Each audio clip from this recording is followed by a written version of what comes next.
À quoi servent nos émotions? C'est le sujet que je voudrais aborder avec vous dans cette courte vidéo. Je suis Aude Devater du blog Aller à l'essentiel. Alors, à quoi servent nos émotions? À quoi ça sert d'être en colère? À quoi ça sert d'être triste? À quoi ça sert de se sentir frustré? Alors ici, je ne vais pas faire la différence entre les sentiments, les émotions, les ressentis. Non, je mets tout dans un même paquet pour aujourd'hui dans cette vidéo.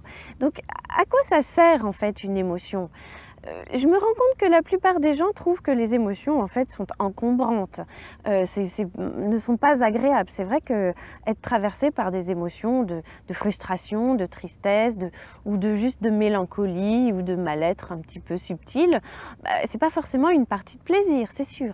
Mais ce que je veux vous dire, c'est que les émotions ont leur raison d'être et que elles ont un rôle particulier à jouer. Elles ne sont pas juste là pour nous embêter ou pour nous faire des montagnes russes émotionnelles tous les jours ou toutes les semaines ou tous les mois.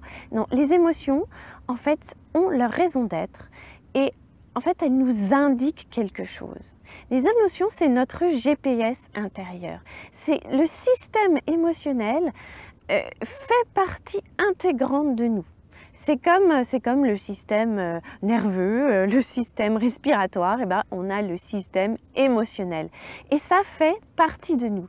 Et c'est un système qui est absolument merveilleux parce que c'est notre GPS intérieur. Les émotions ne sont pas là pour nous emmerder, les émotions sont là pour nous indiquer quelque chose.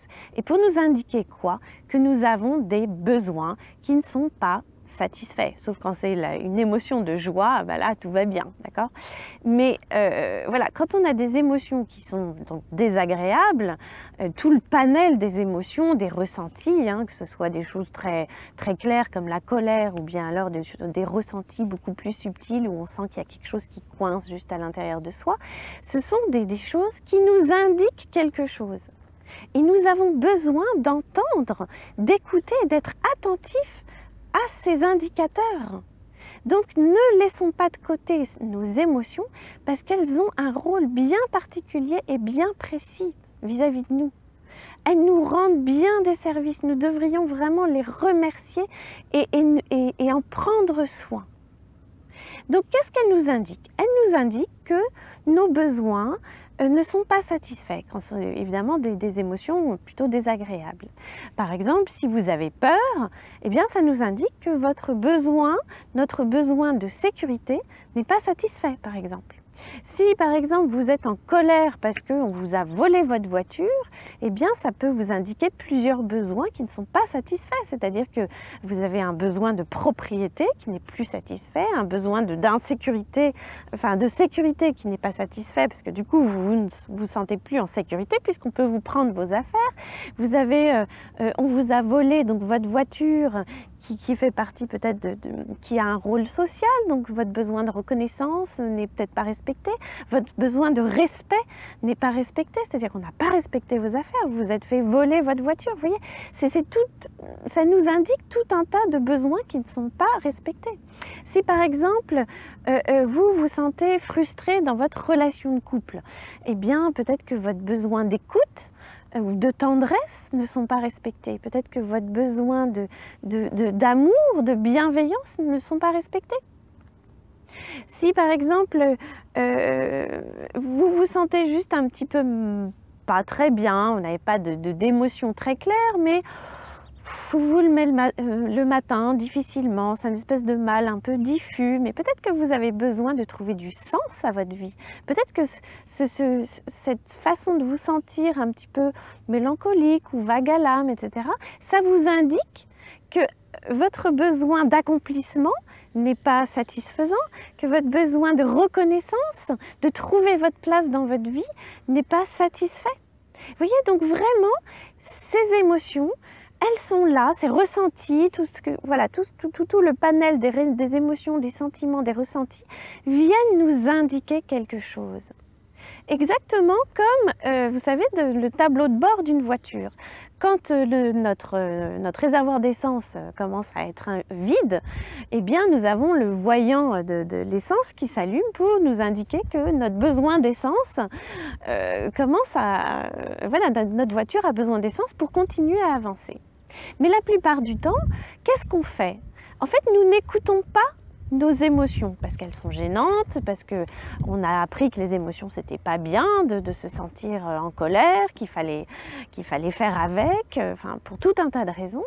Et donc c'est comme si dès que nous voyons le voyant de l'essence, le petit bouton rouge s'allumer pour nous indiquer que nous avons besoin de remplir notre voiture d'essence, dans notre vie, c'est comme si nous nous mettions sur le bord de la route et que nous allions dévisser l'ampoule de ce petit voyant rouge pour qu'il ne s'allume plus. On jette l'ampoule par-dessus bord et on ne veut surtout pas entendre et écouter que notre voiture, enfin notre être a besoin d'essence, que notre être a besoin d'être rempli de quelque chose, qu'un besoin a besoin d'être satisfait. La plupart du temps, donc, nous éteignons, nous enlevons tous ces petits voyants. Mais qu'est-ce qui va se passer dans notre vie si nous enlevons tous ces voyants-là qui s'allument? Eh bien, nous allons direct vers la crise, direct vers le burn-out par exemple, direct vers les problèmes de santé, direct vers une déprime, une dépression, une cocotte minute qui va exploser.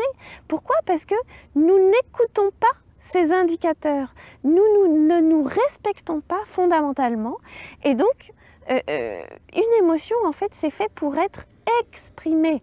Émotion, ça vient du latin emovere, ce qui signifie bouger hors d'eux, donc ça doit être exprimé. Et nous, qu'est-ce que nous faisons très habituellement?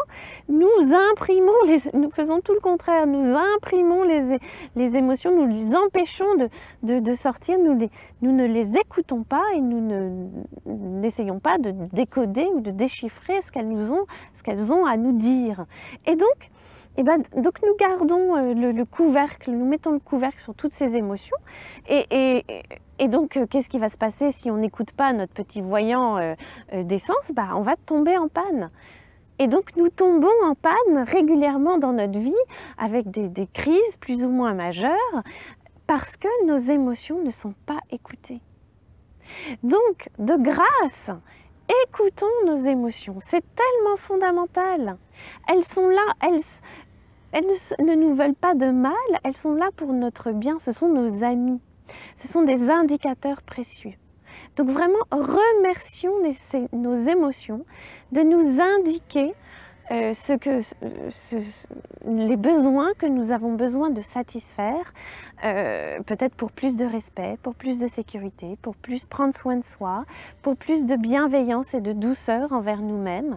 Et vraiment remercions nos émotions qui en fait nous indiquent comment nous allons pouvoir changer nos comportements pour pouvoir mieux nous respecter et nous sentir mieux dans notre vie. Donc si cette vidéo vous a plu, eh bien likez la vidéo, partagez-la, mettez un commentaire parce que je serais ravie de savoir justement comment vous gérez vos émotions. Est-ce que vous saviez que les émotions étaient des indicateurs et comment est-ce que vous ressentiez ça dans votre vie? Et donc n'hésitez pas aussi à aller sur mon blog Aller à l'essentiel pour télécharger mon guide gratuit pour une vie plus sereine.